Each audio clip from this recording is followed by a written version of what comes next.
വിശുദ്ധ മത്തായി എഴുതിയ സുവിശേഷം 10-ാം അധ്യായം 1 മുതൽ 15 വരെയുള്ള വചനങ്ങൾ.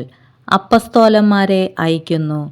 അവൻ തൻ്റെ 12 ശിഷ്യന്മാരെ വിളിച്ച് അശുദ്ധാത്മാക്കളെ ബഹിഷ്കരിക്കാനും എല്ലാ രോഗങ്ങളും വ്യാധികളും സുഖപ്പെടുത്താനും അവർക്ക് അധികാരം നൽകി.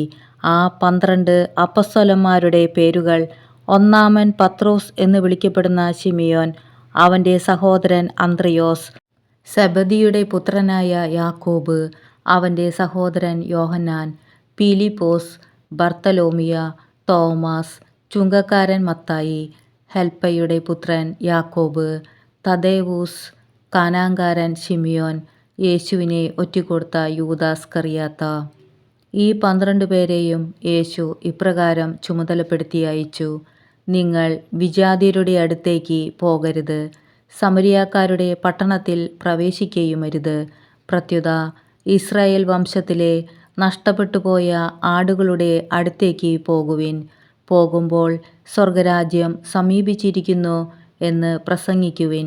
രോഗികളെ സുഖപ്പെടുത്തുകയും മരിച്ചവരെ ഉയർപ്പിക്കുകയും കുഷ്ഠരോഗികളെ ശുദ്ധരാക്കുകയും പിശാചുകളെ ബഹിഷ്കരിക്കുകയും ചെയ്യുവിൻ. ദാനമായി നിങ്ങൾക്ക് കിട്ടി, ദാനമായി തന്നെ കൊടുക്കുവിൻ.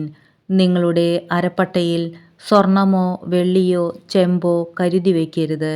യാത്രയ്ക്ക് സഞ്ചിയോ 2 ഉടുപ്പുകളോ ചെരിപ്പോ വടിയോ കൊണ്ടുപോകരുത്. വേല ചെയ്യുന്നവൻ ആഹാരത്തിന് അർഹനാണ്. നിങ്ങൾ ഏതെങ്കിലും പട്ടണത്തിലോ ഗ്രാമത്തിലോ പ്രവേശിക്കുമ്പോൾ അവിടെ യോഗ്യതയുള്ളവൻ ആരെന്ന് അന്വേഷിക്കുകയും അവിടം വിടുന്നതുവരെ അവനോടുകൂടെ താമസിക്കുകയും ചെയ്യുവിൻ. നിങ്ങൾ ആ ഭവനത്തിൽ പ്രവേശിക്കുമ്പോൾ അതിന് സമാധാനം ആശംസിക്കണം. ആ ഭവനം അർഹതയുള്ളതാണെങ്കിൽ നിങ്ങളുടെ സമാധാനം അതിൽ വസിക്കട്ടെ. അർഹതയില്ലാത്തതെങ്കിൽ നിങ്ങളുടെ സമാധാനം നിങ്ങളിലേക്ക് തന്നെ മടങ്ങട്ടെ. ആരെങ്കിലും നിങ്ങളെ സ്വീകരിക്കാതെയോ നിങ്ങളുടെ വചനം ശ്രവിക്കാതെയോ ഇരുന്നാൽ ആ ഭവനം അഥവാ പട്ടണം വിട്ടുപോരുമ്പോൾ നിങ്ങളുടെ പാദങ്ങളിലെ പൊടി തട്ടിക്കളയുവിൻ.